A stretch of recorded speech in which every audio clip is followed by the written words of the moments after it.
you guys love Anders? I could tell you did. He's so good. Now, the Science of Getting Rich seminar, that is the one that I went to almost 14 years ago. And it is a mind-blowing seminar. So I encourage you to go there. It's going to be so good. I'm excited.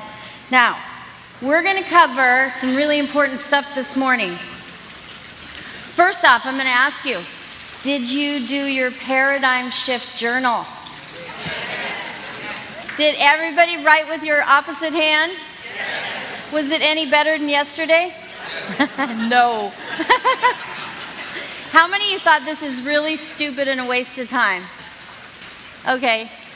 I actually see hands coming up. You got to do it for a whole year. It's really, really powerful. And of course, did you do your gratitude? Yes. Good. Now, today, believe it or not, is the last day of the seminar. We've got a couple more hours. And then you're going to go out of the seminar room and you're going to go back a different person. But you're going to go back to the same people and the same environment that you were in when you came here on Friday, right? No? You're moving. Okay, good. Actually, after I went to that seminar, I thought, I can't go home. I mean, I just couldn't go home. And so it was Sunday night, and I was going to leave Monday morning, and I called my sister up, Kathy. She works with the company with us. And I called her up, and I said, Kathy, do you have a couple days? Let's go to Sun Valley. I had a condo in Sun Valley. And so I loaded up on every program in the back of the room, and I got Kathy, got in the car, and we drove to Sun Valley, and it said 9-hour drive. And I had Born Rich playing the whole time. And I mean, I played it for 9 hours. How many have gone through the whole Born Rich program? It's amazing. It was done in, I think, 1988. It is so good. And so I'm listening to it, and Kathy's listening to it. And, you know, a few times she's like, do you think we could play some music? You know, and then we get to Sun Valley and we walk in the condo, and she goes, okay, so are we going to go out? Are we going to go to dinner? What are we going to do? Go see a band or something? And I said, guess what? I've got DVDs. And she's like, oh my God. So we sat there for like 3 days watching the DVDs. And then drove back home, listened to them the whole way. And then I was at a point that you might feel when you walk out of this seminar room, you're kind of teetering back and forth because there's a pull to go backwards, and it comes so dang quickly to just go back to that comfort zone, but you want to go forward. But the problem is, if you really latched onto a goal, a C-type goal, you don't know how to go forward. So it's this perilous spot where you could so easily fall backwards. And that's where you have to just make a decision right now. This is my goal, and I'm going to do what it takes, okay? So look at this, and I want you to really ask yourself, have I come up with my C goal? Bob went over this. We're going to review a few things here because repetition is the key to learning. So A-type goal, what's that? You already know how to do it, right? Done it before. You're living in a world of you already know how to do it. What page is this on, you guys, in your books? 65. Okay, page 65. So you know how to do it. So then most people, when they want to venture out, they go to a B-type goal. And a B-type goal, you don't know how to do it, but you know you're going to do it, because if you come up with a plan and you move something a little this way and something a little that way, you can make it work. When I was in the boardrooms of banks, the whole board of directors would sit there and spend days trying to figure out how to have a 5% improvement from last year. I mean, literally weeks, how to have a 5% improvement. Now, how boring is that? It's like so unexciting. And, you know, but that's where most people go. Now, you might have some goals, like you want to get a new car, you want to get a new house, you want to get a puppy, I don't know. But you go for it, and you'll enjoy it. But it's not a goal in the way we're talking about it. And when I went to that seminar, 2000, what was the date? August 18, 2006, and I went to that seminar, and I latched on to the goal. Be in the inner circle of this company. Be Bob Proctor's closest advisor. Create a program with him.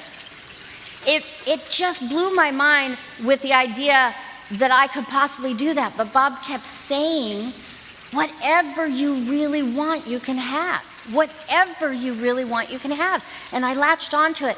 And I look back a lot, and I think, what were the pivotal moments in my journey to this point? And that was absolutely one of the pivotal moments. Because if I hadn't latched on to such a huge goal that I love so much, I would have stopped short. I would have stopped much shorter than when I am now.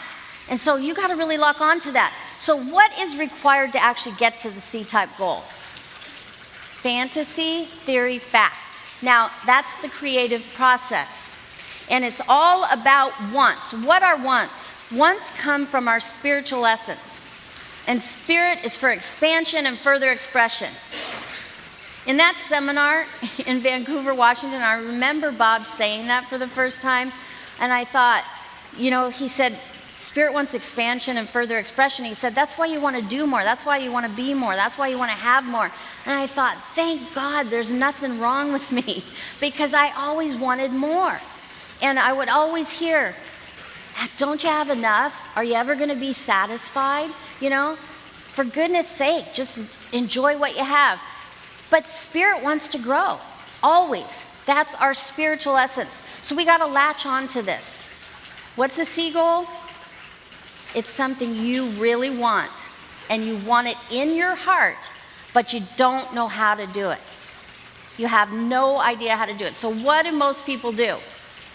What do most people do? They stop short, and they just block that out. They think fantasy is ridiculous. And I thought it was ridiculous.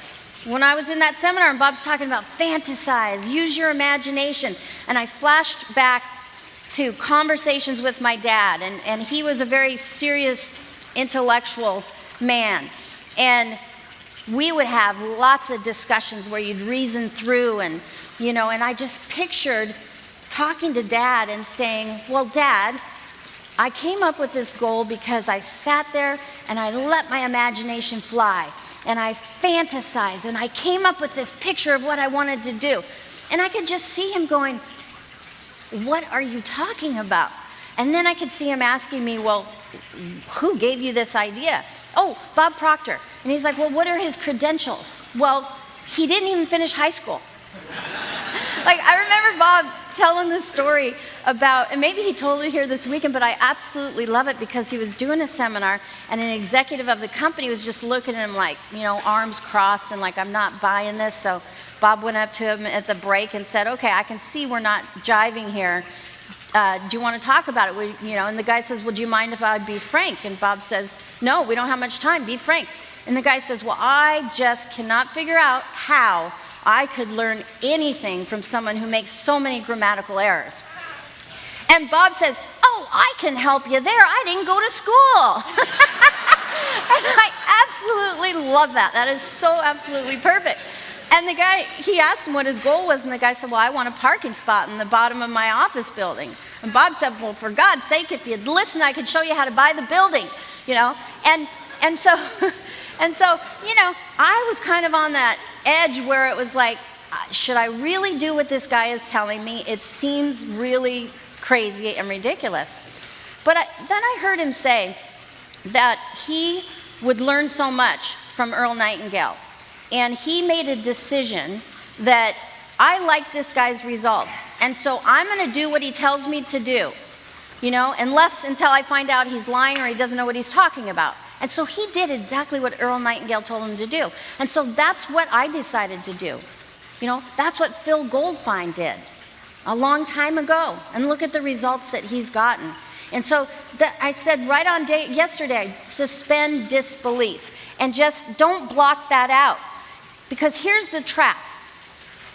If you walk out of this room and you have just a B goal, and you're not continuing to find your C goal, here's what's going to happen. You start with an A goal where you know what you're doing. You already know how to do it. So then you're like, oh, I'm going to stretch a little. I'm going to go to the B goal, what I think I can do. And then you go back home and you talk to the people in your life that are in harmony with your paradigm, and they're not going to support you. they're not going to support you because, for one thing, if you change, they have to change. And it wasn't their choice, so they don't want to change. So after maybe a very short period of time, you go back to the A goal because you feel more harmony. You feel more comfortable in that place. And then you start to feel bad. Oh gosh, I fell back so quickly. I'm going to try again. I'm going to go for that B goal. And then you start thinking about it, and then pulling you back to the A goal, to the status quo, and you start thinking about it, and you're like, well, you know what? It's not even what I really want. So I'm not going to overcome the hurdles that are required. I'm not going to let go of my friends. I'm not going to, face the criticism and walk through it because I'm comfortable. And I had been at those points where I was like, it's not so bad in the law office. I mean, there was one moment when I was really moving forward on creating this program, thinking into results. And I had a mentor in the company that was helping me, and I would share all my ideas. And then one day, I see a flyer that I wasn't supposed to see. And it was advertising a program exactly like my idea. And so that this person had taken the idea and was going out to market it. And I had never had anything like that happen to me in my life. And I felt so betrayed. I felt like I got punched in the stomach. And literally where you can't breathe. It was just such a, oh my God, did this really happen? And for about 24 hours, I thought of going back to where I was. And I kept rationalizing in my mind. The paradigm was just high gear. It wasn't so bad. You had a good practice, blah, blah, blah. You can't afford to do that because this is your life. And you've got to live this life who you really are. What is the purpose of goals? We had a good discussion about this last night. It's to grow and introduce yourself to a part of you don't even know is there right now. You got to introduce yourself to that, and you do that through the right kind of goal. Because if you don't, you're going to get stuck right there at the A goal. Sometimes it's hard. Often it's extremely hard to go out and pursue something that you love, but you have no idea how to do it. Going from the law to the personal development industry felt like such a huge jump for me. But that's what I latched onto with my imagination, and I fantasized. That's the first step, fantasize. And just like, what do I really want? There are no limitations whatsoever. And so then the second step to the creative process is that you turn it into a theory. So, okay, here's the theory. I'm going to create this program with Bob Proctor, and we're going to take it all over the world, and it's going to be the most powerful, transformational program of its kind. And I'm going to do this with Bob Proctor. And this is in my conscious mind, and I'm playing around with it, and I'm reasoning with it, and I'm, fitting it into exactly what I want. But to turn this into a goal, to move it from your conscious mind to your subconscious mind, you have to pass a test. And it's a two-step test. Am I able? Do you believe you're able? Yes. I mean, we've been talking about that all weekend. And Anders, I love that demonstration with the light bulb and like the power we have locked within us. So I think that's an easy question after you've studied. Yes, I'm absolutely able. So then you got to ask the tough question, am I willing? Are you willing to do what it takes? Okay, so you've got your goal in your mind, and you don't know how to do it. And now you have the opportunity that's going to take you there. And you know this is what you wanted. You absolutely know. But like when Bob's saying, oh, you're going to go out on stage in Romania, you're going to teach for an hour. I mean, I was freaking out, but I knew that was going to move me towards what I wanted. We were at Delray Beach, Florida, and I want you to picture this is you. And this is your goal. And a big opportunity is right in front of you. And I was there, and it was a consultant training.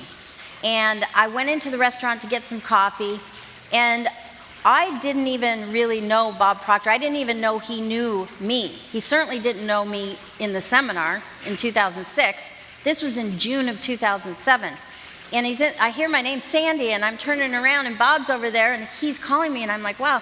And he says, are you available for lunch tomorrow? So I said, sure. So we sat down for lunch the next day, and we're just talking about dogs, because we both love dogs, and just chitter-chatter, and he ordered lunch. And he ordered grilled cheese sandwich with cottage cheese and tea with milk in it. And I thought, that is disgusting. And then I sort of harkened back to my childhood with grilled cheese and tomato soup, and you dip the cheese in the soup. And so I thought, well, I'm going to order. I ordered the exact same thing.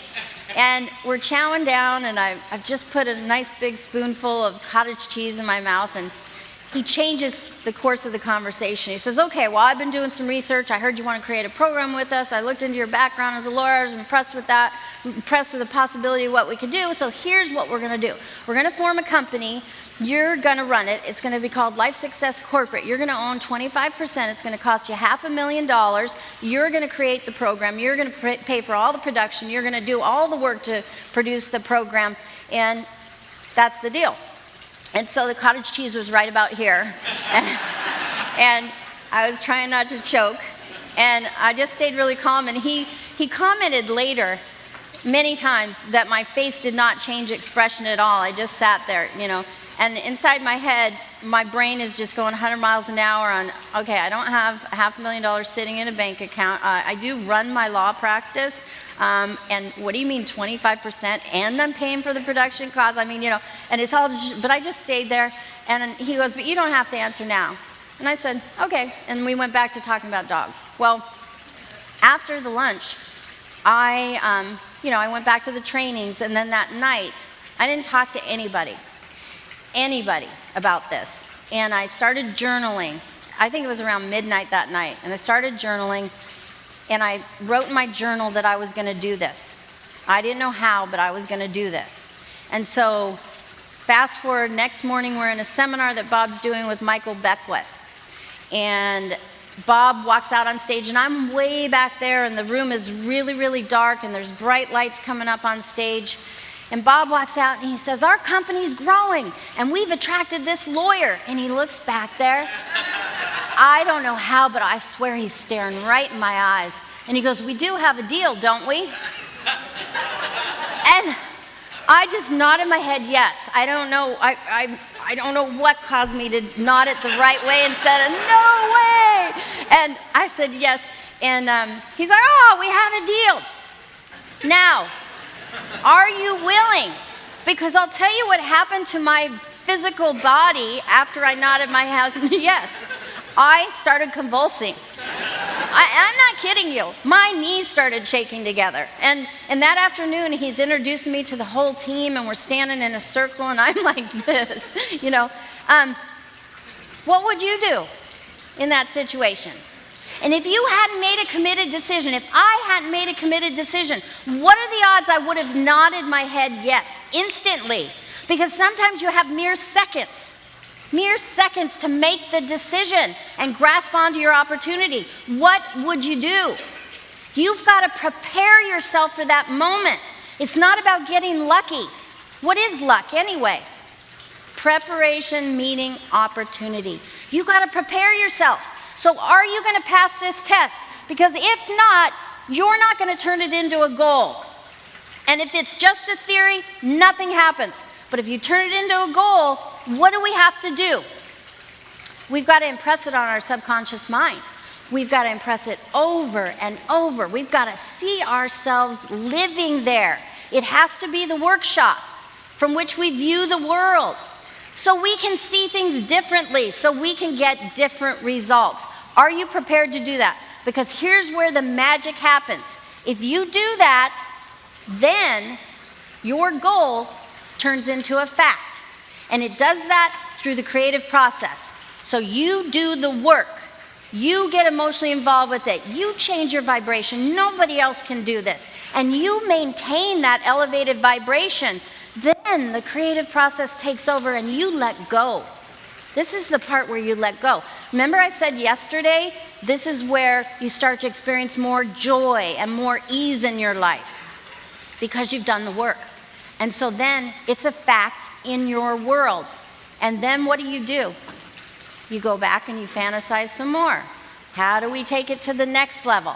And this is the way you continue. And it's a path of growth. And you know, there's a chapter in your book, in your workbook, at the back. It's taken from Troward's book, and it's a chapter on yourself.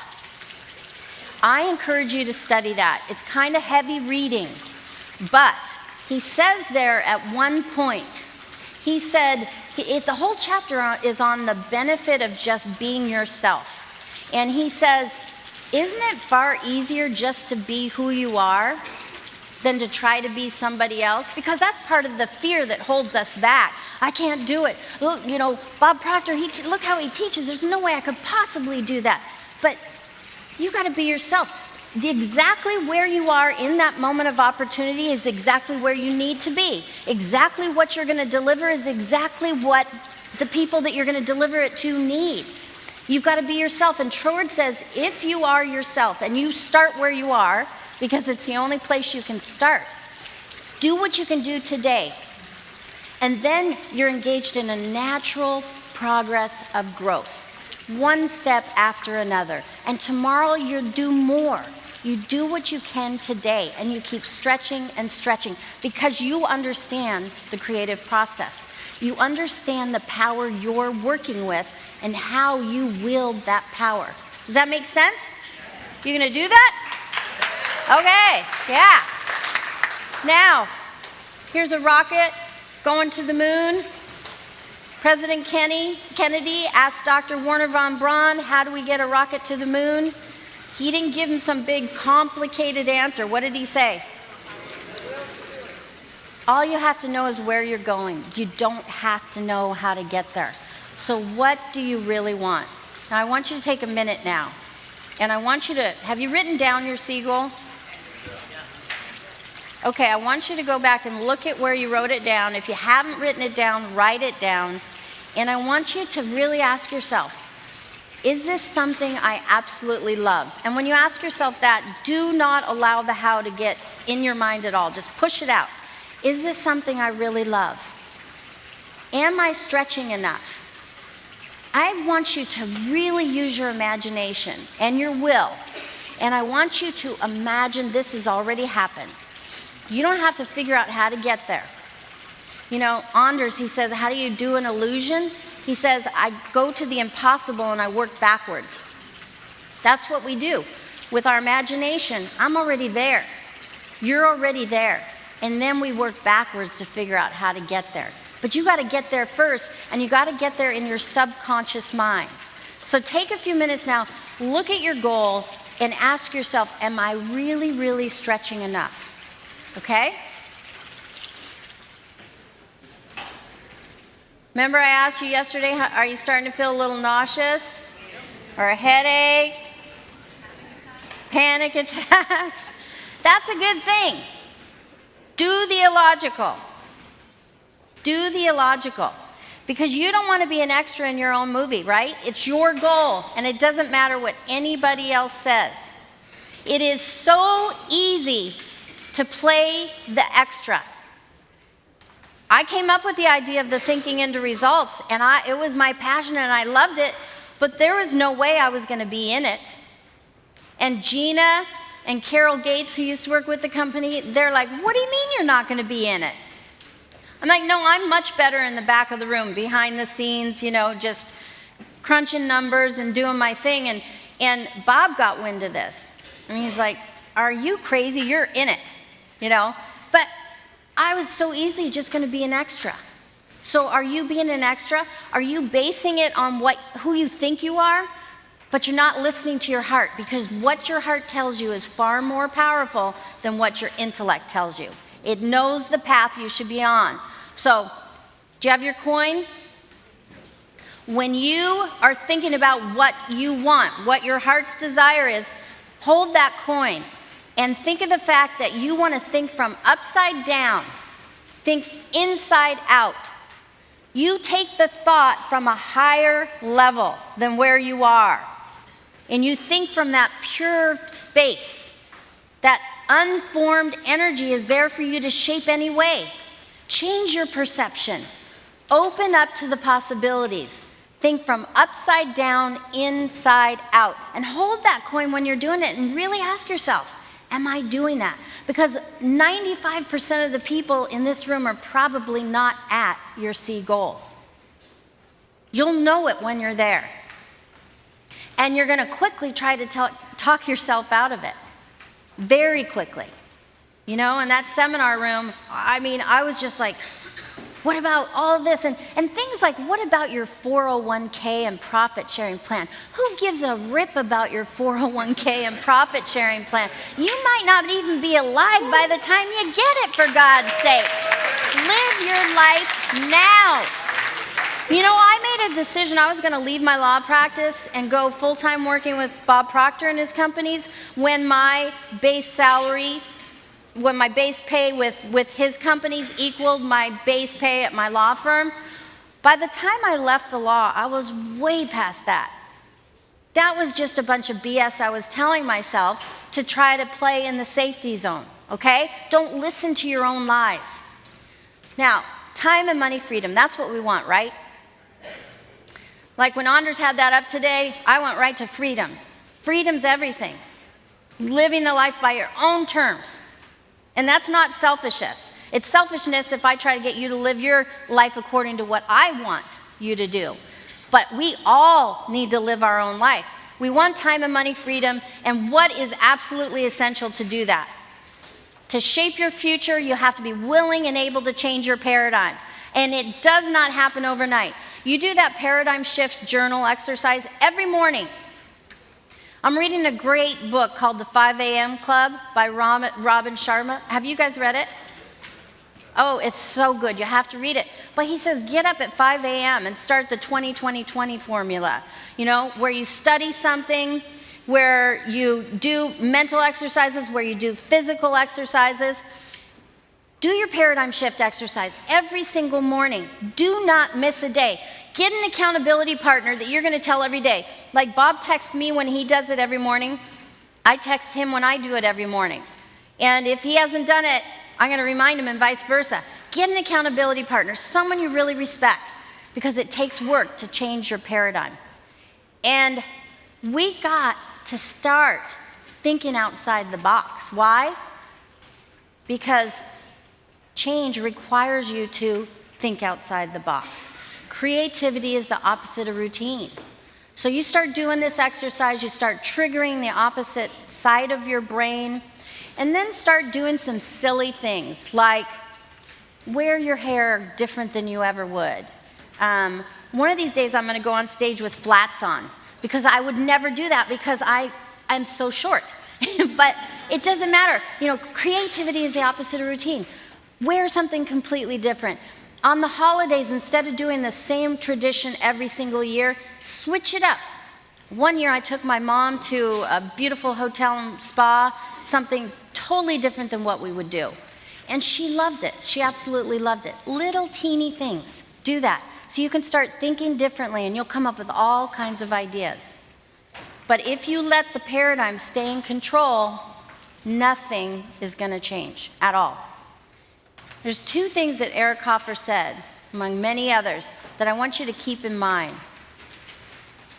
He said, in times of rapid change, learners inherit the earth, while the learned find themselves beautifully equipped to deal with a world that no longer exists. It's really easy to feel like you're a learned person, especially if you've got a lot of degrees hanging off your business card. And, you know, we're taught through the education model, you're a learned person, you have degrees, so you're an expert. And in our society, especially, that's not true. And precedent, if you always start with how it's always been done, you're going to be left behind. You're going to be left behind. I absolutely love that Bob has been at this going on 59 years, that he's 85 years old, and every single day, it's like a clean slate. What can I learn? He never goes with precedent. and look at his results. We have to see how powerful that is. So you got to let go of your long-held beliefs. And then he said something that I touched on yesterday that is so critical. To learn, we need a certain degree of confidence. If we have too much, we think we don't have to learn. If we have too little, we think we can't. Where are you on that spectrum? Do you have the right balance? I went through a phase in my learning up to this point where the repetition was driving me crazy. And I would find myself thinking, I've already learned that. He's already taught that so many times. Why is he saying that again? Why is he saying that again? Or in teaching, why am I repeating this again? Let's move on to something else. And it wasn't until I studied entering into the Spirit up with Bob for over a year. I think it was like 14 months every single day. And I'm like, oh my gosh, the repetition is absolutely key.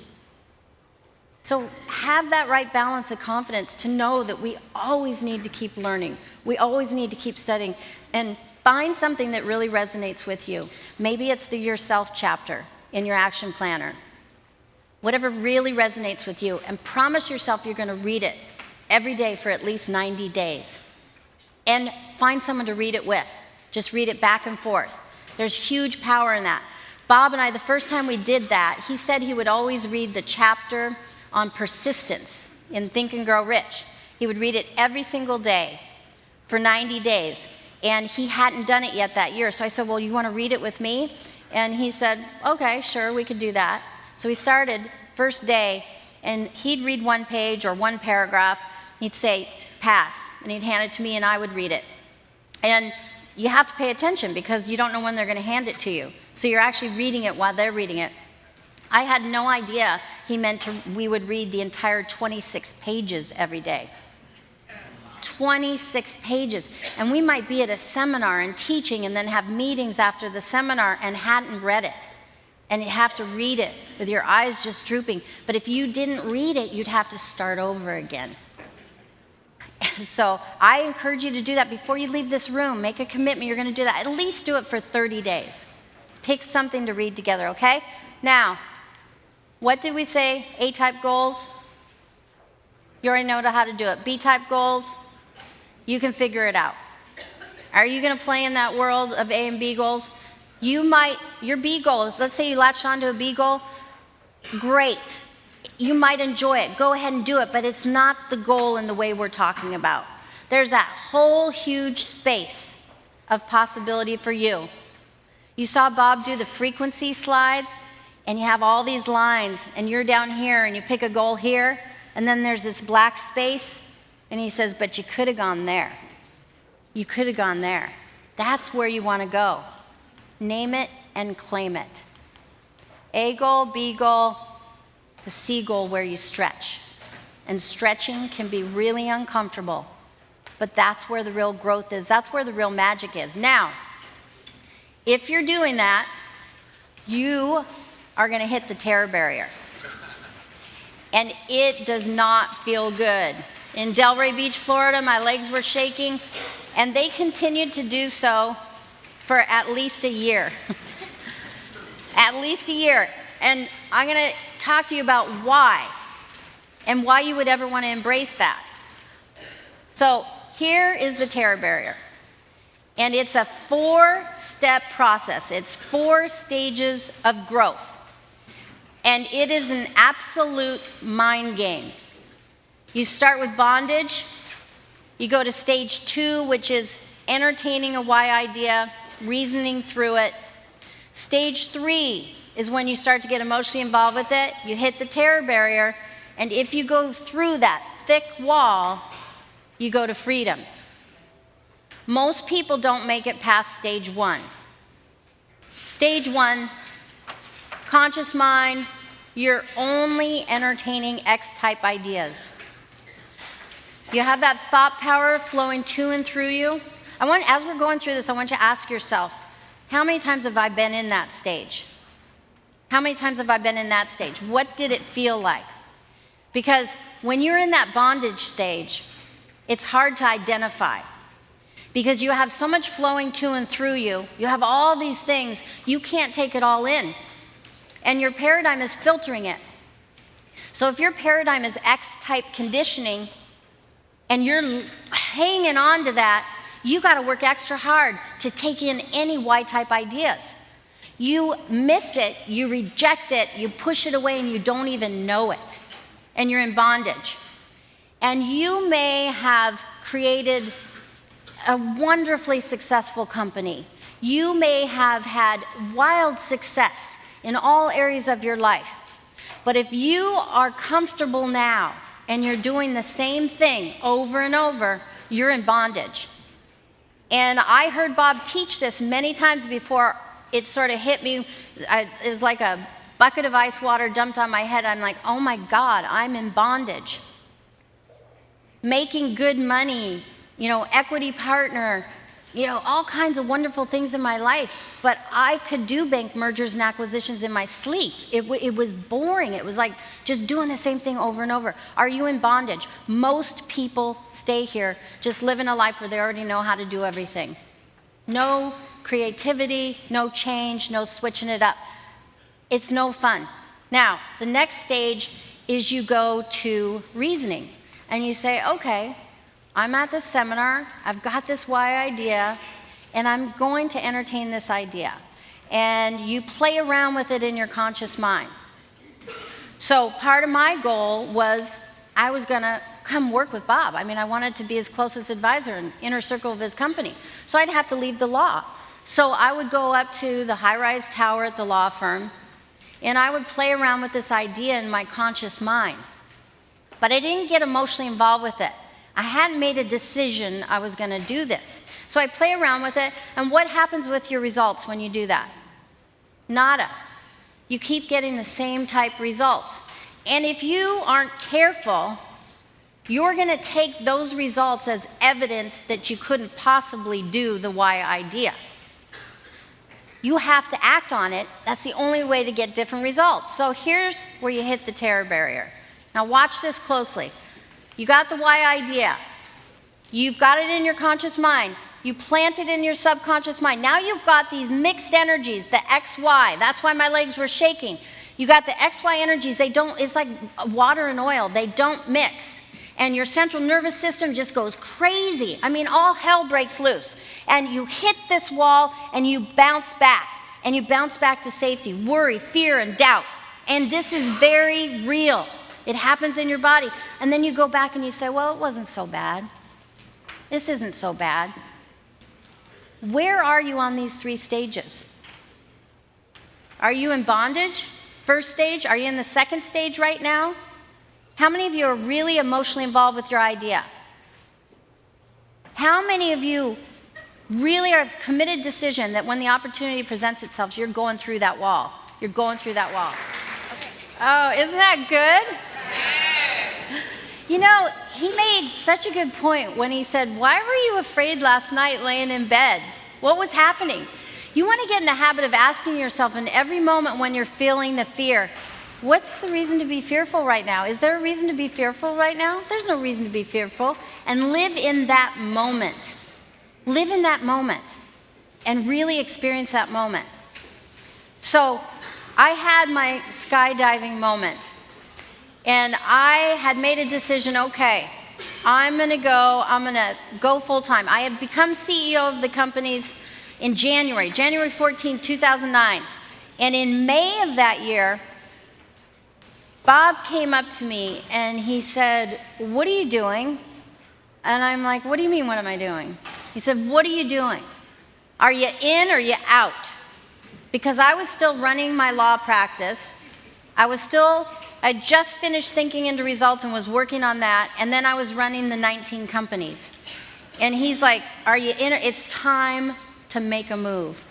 And I had convinced myself that I didn't have to make a move. Who needs sleep? There's plenty of things I can get done. And he's like, are you in or you're out? You're going to miss this opportunity. So I had already written a letter to my clients and my colleagues. And so I thought, okay, it's time, I got to do this. And I queued up this letter and email to over 2,000 people. I included my dad on that list because he was a client at the time.